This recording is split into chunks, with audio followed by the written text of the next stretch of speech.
भारत में एक से एक प्रचलित डाकुओं का इतिहास रहा है, पर दक्षिण भारत में एक ऐसा डाकू हुआ जिसने 20 साल तक तमिलनाडु और कर्नाटक के जंगलों में आतंक का ऐसा मंजर कायम किया कि उसका नाम सुनते ही लोगों की रूह तक कांप जाती थी। वो इतना निर्मम और खतरनाक था कि उसके आगे दो राज्यों की सरकारों को झुकना पड़ा। केवल 10 साल की छोटी सी उम्र में क्राइम की दुनिया में कदम रखकर वो इतना पॉपुलर हुआ कि कोई उसे रॉबिन हुड कहता तो कोई उसे डीमन कह के बुलाता। अपनी क्राइम की हिस्ट्री में उसने करीब 184 लोगों को मौत के घाट उतार दिया, जिसमें आधे से ज्यादा केवल फॉरेस्ट गार्ड्स और पुलिस वाले थे। इसके अलावा उसने लगभग 2000 हाथियों की निर्मम तरीके से जान ले ली और अपने सभी विरोधी गुटों का सफाया कर दिया। हाथी के दांत की तस्करी से लेकर चंदन की लकड़ी की स्मगलिंग तक से उसने बेशुमार दौलत हासिल कर अपने साम्राज्य को किडनैपिंग तक बढ़ा दिया था। दरिंदगी के लिए मशहूर वीरप्पन के शौक भी अतरंगी थे।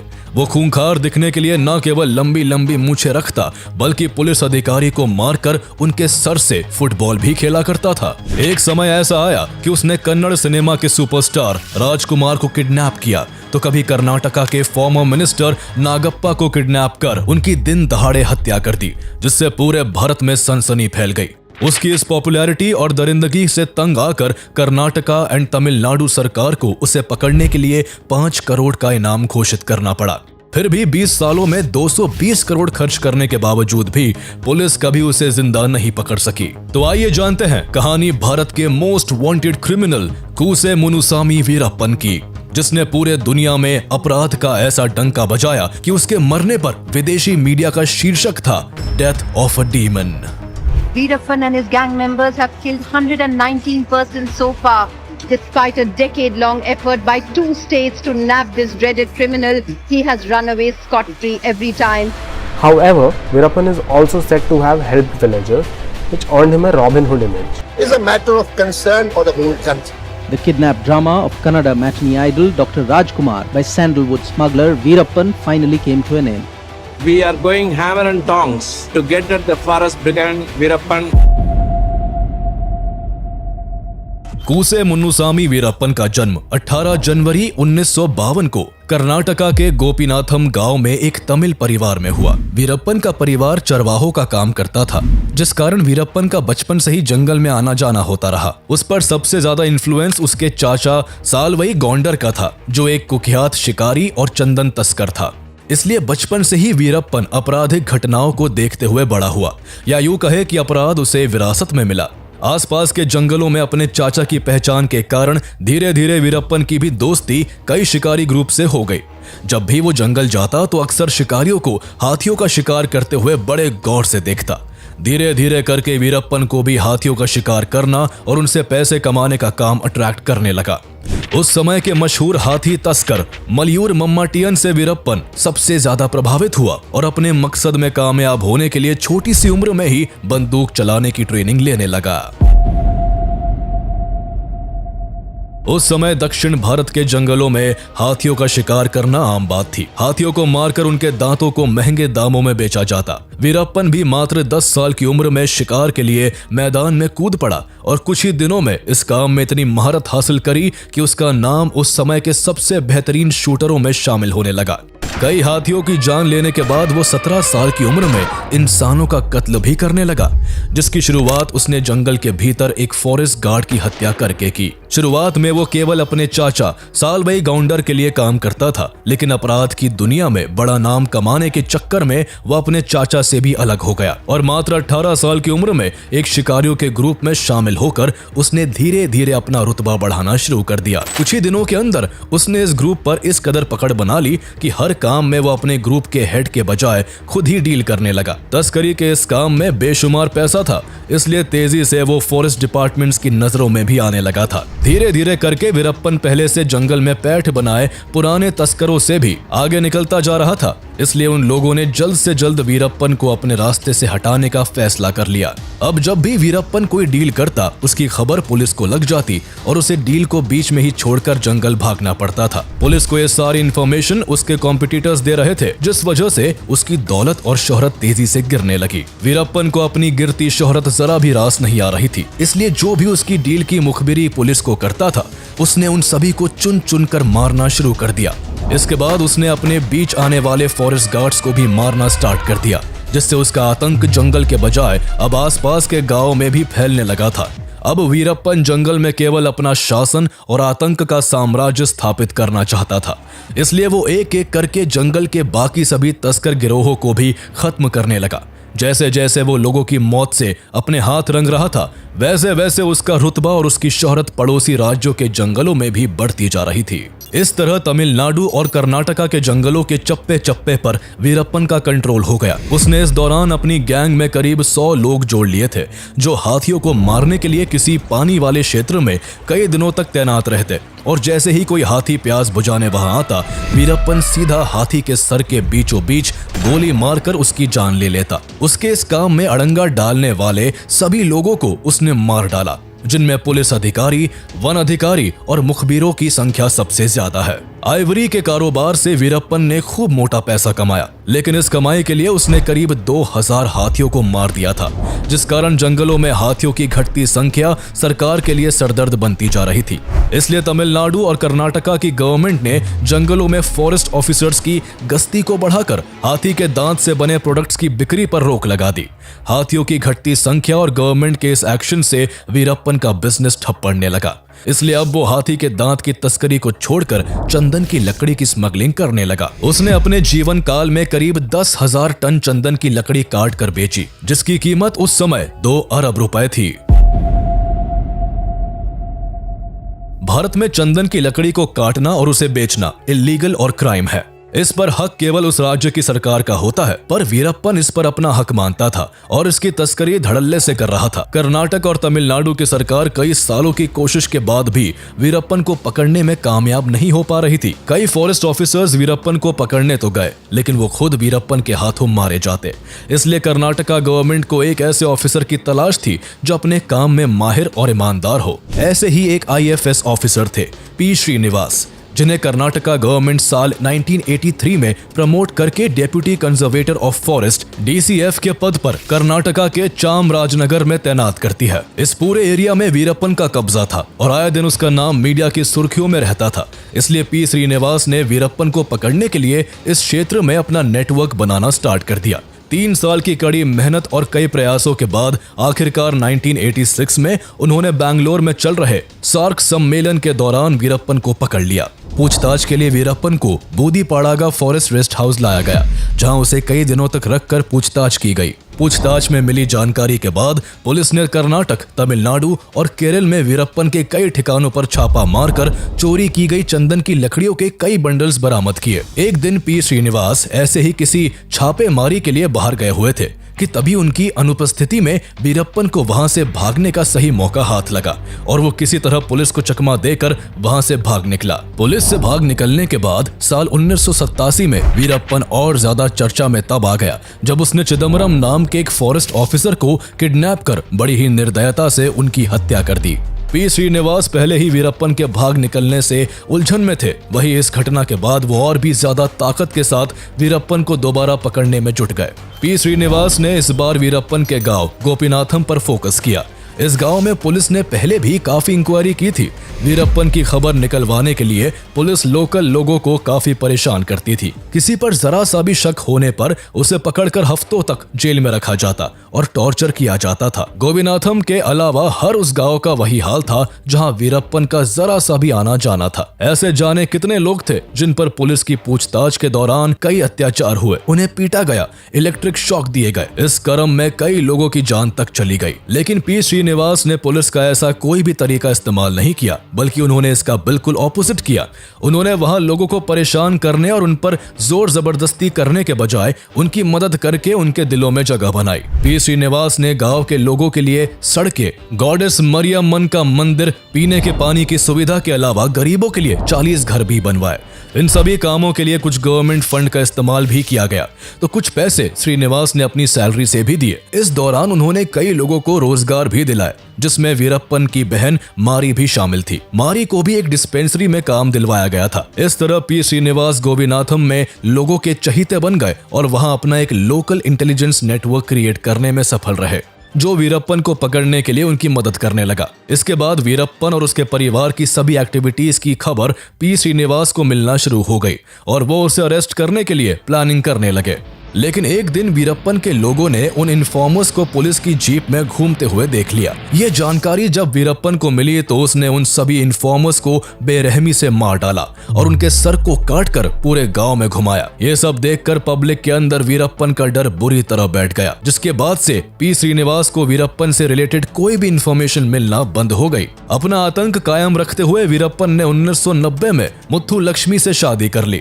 इसके कुछ ही दिन बाद फरवरी 1990 में पुलिस को वीरप्पन की चंदन तस्करी की एक बड़ी डील की इंफॉर्मेशन मिली। डील की जगह पता चलते ही पुलिस ने उस जगह को चारों ओर से घेर लिया। वीरप्पन को बचने के लिए अपना सारा माल छोड़कर वहां से छुपते छुपाते भागना पड़ा। इस दौरान लगभग 1.5 करोड़ रुपए कीमत की चंदन की लकड़ी को पुलिस ने बरामद किया। इस कार्रवाई से वीरप्पन को भारी नुकसान हुआ था, जिससे वो पुलिस के प्रति और अधिक क्रूर हो गया। वीरप्पन का यह गुस्सा तब और बढ़ गया जब उसे उसकी बहन मारी की सुसाइड की खबर मिली। इसके लिए उसने पी श्रीनिवास को दोषी ठहराया।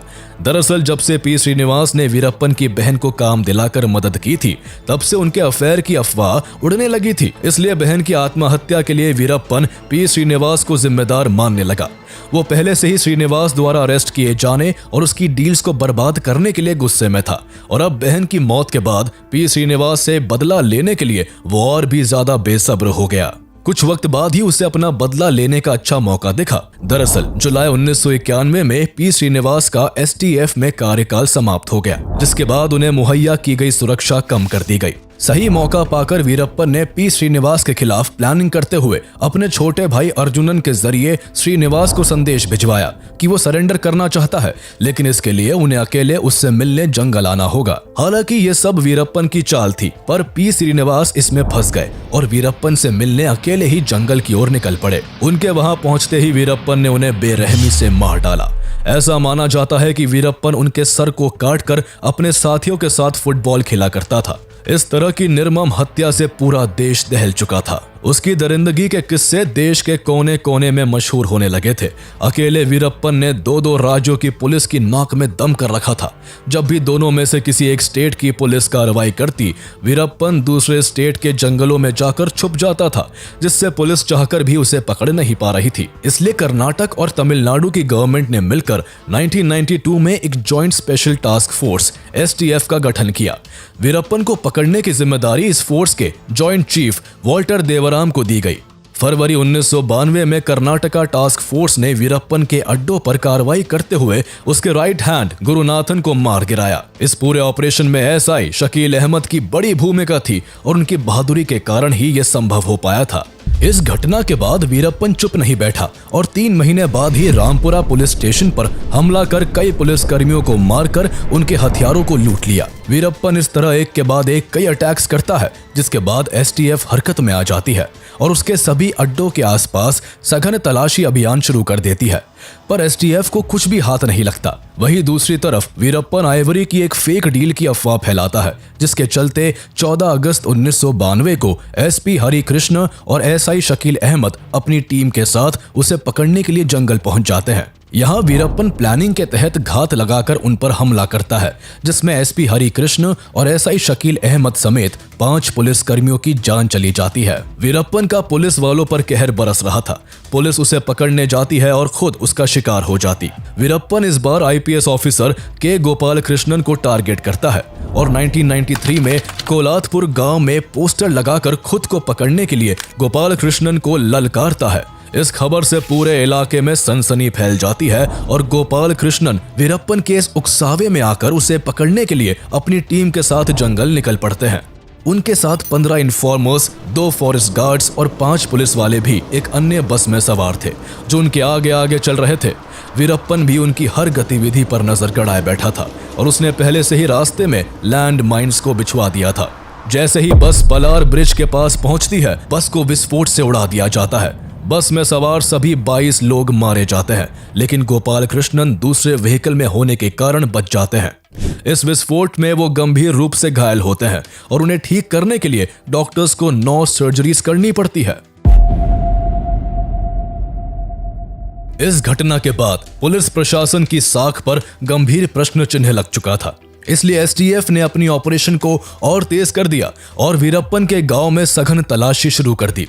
इस दौरान मई 1993 में पुलिस उसके परिवार वालों से पूछताछ करती है और उसकी पत्नी मुथु लक्ष्मी को अपने पति का सहयोग करने के जुर्म में गिरफ्तार कर लेती है। हालांकि उसे कुछ दिनों के बाद छोड़ दिया जाता है। वीरप्पन की पत्नी को तो रिहा कर दिया गया, लेकिन इसी बीच तमिलनाडु गवर्नमेंट ने वीरप्पन और उसके गुट को पकड़ने के लिए एसटीएफ के साथ साथ बीएसएफ को भी जोड़ दिया। बीएसएफ ने जुलाई 1993 में फॉरेस्ट एरिया में ऑपरेशन करते हुए वीरप्पन के 19 साथियों को गिरफ्तार कर लिया। एक महीने बाद अगस्त 1993 में बीएसएफ और वीरप्पन की गैंग के बीच फिर से मुठभेड़ हुई, जिसमें वीरप्पन के 18 लोग मारे गए। वहीं इस दौरान बीएसएफ के 3 जवान भी शहीद हो गए। इसके बाद का क्रम कई सालों तक ऐसा ही चलता रहा। कभी पुलिस वीरप्पन के गैंग मेंबर्स को मार गिराती, तो कभी वीरप्पन पुलिस पर छुपके से हमला करके उन्हें अपना निशाना बनाता। पुलिस लाख कोशिशों के बाद भी वीरप्पन को पकड़ना तो दूर, उसको छू तक भी नहीं पा रही थी। जंगल में उसने एक ऐसा साम्राज्य स्थापित कर लिया था जिसे 2 राज्यों की पुलिस मिलकर भी नहीं गिरा पा रही थी। अब वीरप्पन ढेर सारे पैसों और अपने रसूख का इस्तेमाल करके पॉलिटिकल फेवर पाने के लिए उनसे अपना संपर्क बढ़ाने लगा। इसी चाहत में उसने वन अधिकारियों और चर्चित लोगों को अगवा कर उन्हें रिहा करने के बदले अपनी बात मनमाना शुरू कर दिया। 13 जुलाई 1997 में वीरप्पन ने बुरुड़े जंगलों में 10 फॉरेस्ट ऑफिसर्स को किडनैप कर लिया और उन्हें रिहा करने के बदले में सरकार से ऑफिशियल स्टेटमेंट के जरिए माफी की मांग की। हालांकि सरकार ने वीरप्पन से बातचीत के जरिए उन सभी को 7 हफ्तों के बाद रिहा करवा लिया। इसके कुछ ही महीने बाद 8 अक्टूबर 1997 को वीरप्पन की गैंग ने 2 वाइल्ड लाइफ फिल्म मेकर्स कृपाकर और सेनानी को किडनैप कर लिया, जो जंगल में कुछ शूट करने गए हुए थे। वीरप्पन को उनकी बात का विश्वास नहीं हुआ। उन्हें लगा कि वो दोनों पुलिस के इन्फॉर्मर्स हैं, इसलिए उसने 10 दिनों तक उन्हें अपने पास रखा और फिर जब उसका शक दूर हो गया तो उसने दोनों को छोड़ दिया। आगे चलकर दोनों ने वीरप्पन के बारे में काफी कुछ शेयर किया।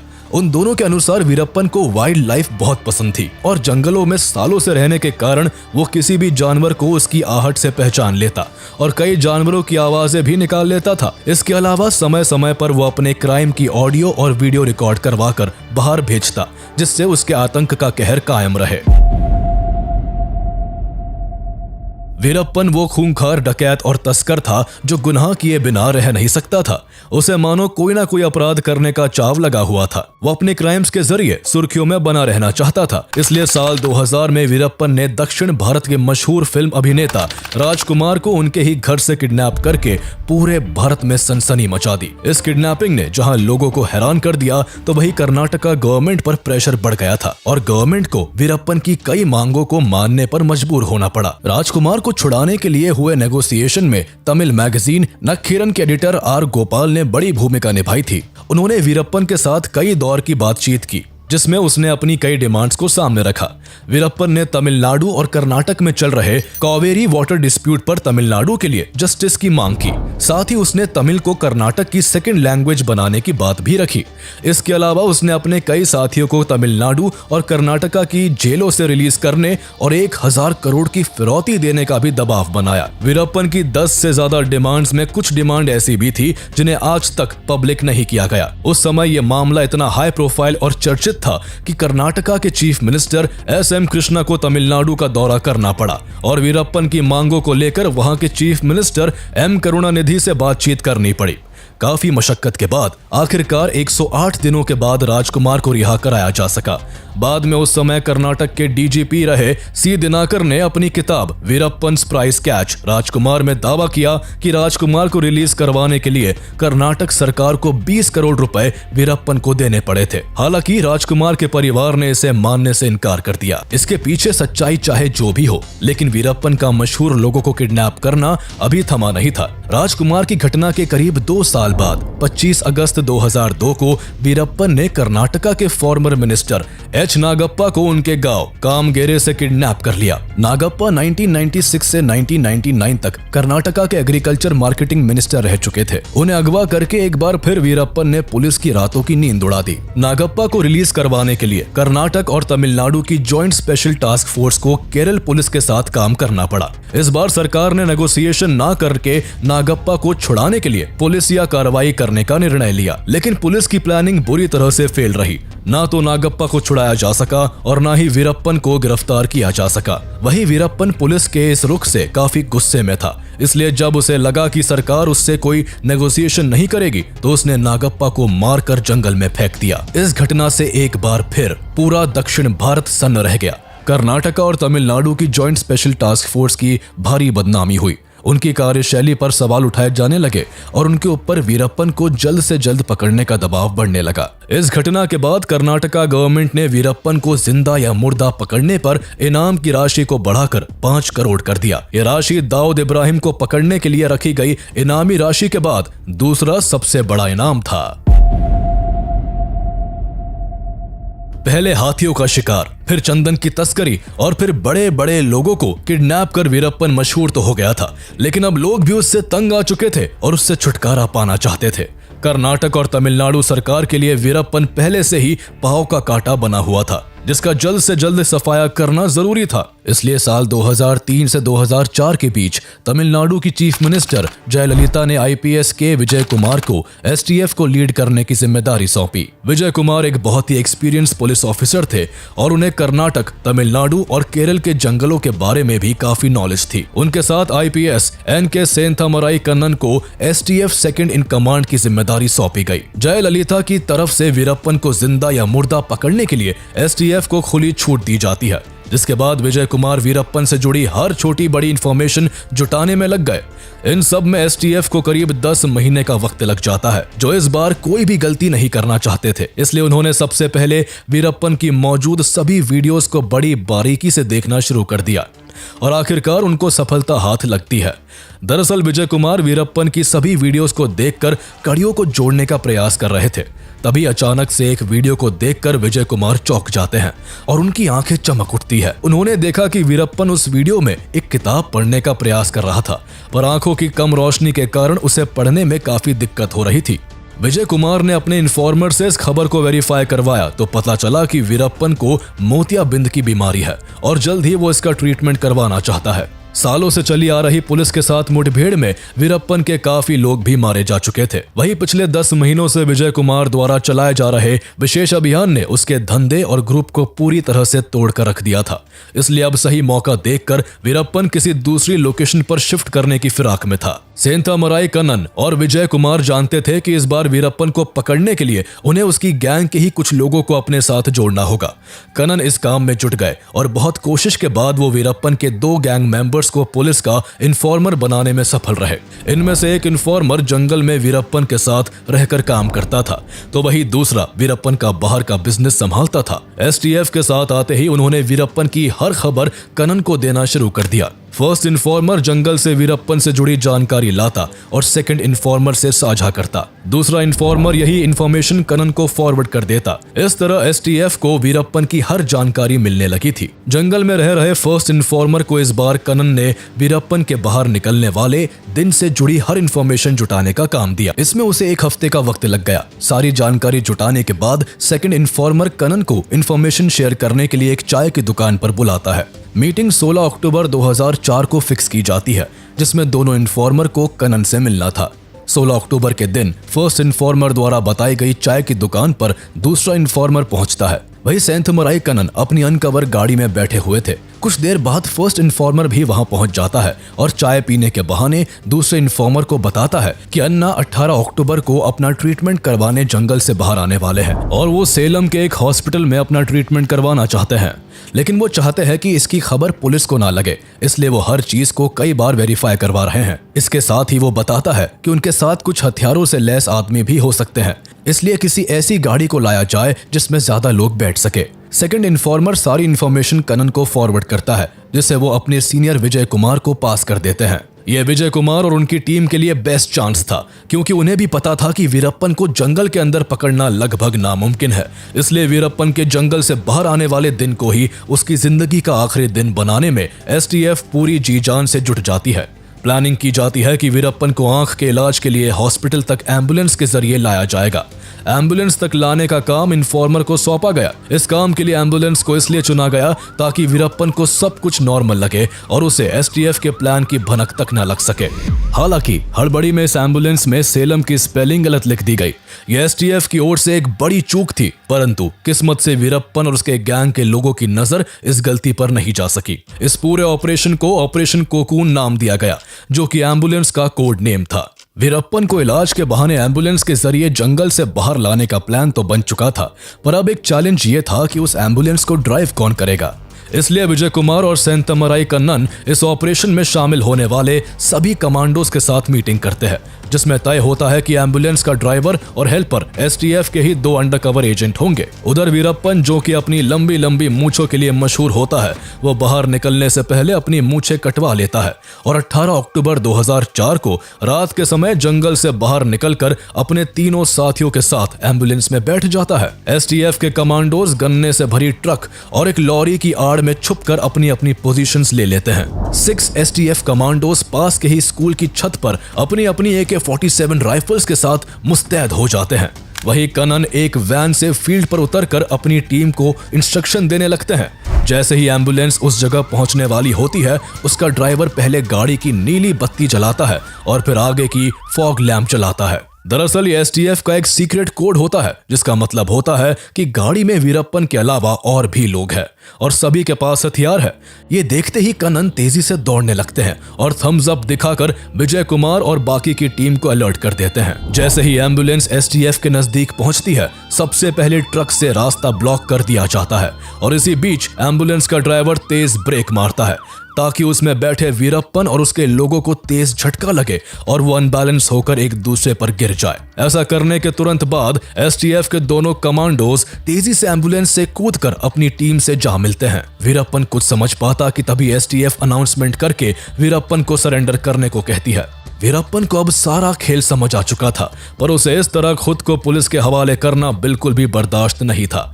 इसलिए अनाउंसमेंट के तुरंत बाद उसने और उसके तीनों साथियों ने पुलिस पर फायरिंग करना शुरू कर दी। एसटीएफ ने भी जवाबी कार्रवाई करते हुए 20 मिनट के अंदर ही एम्बुलेंस पर 338 राउंड फायरिंग की। इस अंधाधुन गोलीबारी में वीरप्पन और उसके तीनों साथी मारे जा चुके थे। इस खबर के बाद तमिलनाडु और कर्नाटका की सरकारों ने राहत की सांस ली। उनका सबसे बड़ा सरदर्द अब खत्म हो चुका था। वहीं वीरप्पन की मौत से लोगों के बीच भी काफी जश्न का माहौल देखा गया। वीरप्पन के गांव के लोगों ने पटाखे जलाकर खुशियां मनाई। जैसे ही ये इन्फॉर्मेशन तमिलनाडु की चीफ मिनिस्टर जयललिता को दी जाती है, उनका खुशी का ठिकाना नहीं रहता। बाद में ऑपरेशन कोकून को सफल बनाने में शामिल सभी जाबाजों को उनकी बहादुरी के लिए तमिलनाडु सरकार द्वारा सम्मानित किया जाता है। हालांकि वीरप्पन की क्राइम की दुनिया को आगे बढ़ाने में पुलिस डिपार्टमेंट के कुछ लोग भी जिम्मेदार थे। कई बार वीरप्पन पकड़े जाने के काफी करीब आकर बच निकलता था, क्योंकि कुछ करप्ट पुलिस वालों के जरिए उसे सारी इंफॉर्मेशन पहले ही मिल जाती थी। वीरप्पन को पकड़ने के लिए कर्नाटक और तमिलनाडु की सरकार को 20 सालों में 220 करोड़ खर्च करने पड़े, लेकिन फिर भी कुख्यात और चालाक वीरप्पन को पुलिस कभी जिंदा नहीं पकड़ पाई। वीरप्पन की मौत के बाद उसके एनकाउंटर के बारे में मीडिया में कई तरह की थ्योरीज चली। कोई कहता कि वीरप्पन को पुलिस ने 3 दिनों तक टॉर्चर करके मार दिया, तो कोई बताता कि वीरप्पन सरेंडर करना चाहता था पर उसे मौका नहीं दिया गया। कहा तो यहाँ तक भी जाता है कि अगर वो जिंदा पकड़ा जाता तो कई पॉलिटिशियंस और ऑफिसर्स भी फंस सकते थे। हालांकि सच्चाई क्या है, इसका राज वीरप्पन की मौत के साथ ही दफन हो गया।